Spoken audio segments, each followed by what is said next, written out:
ako ang kakanta, it's a girl. Nung ni Brian magkanta, it's a boy.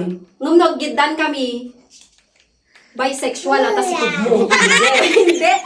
Okay, let's go. Hey!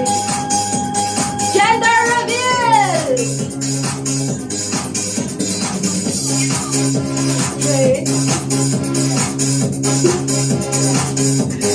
Ready? Team girl!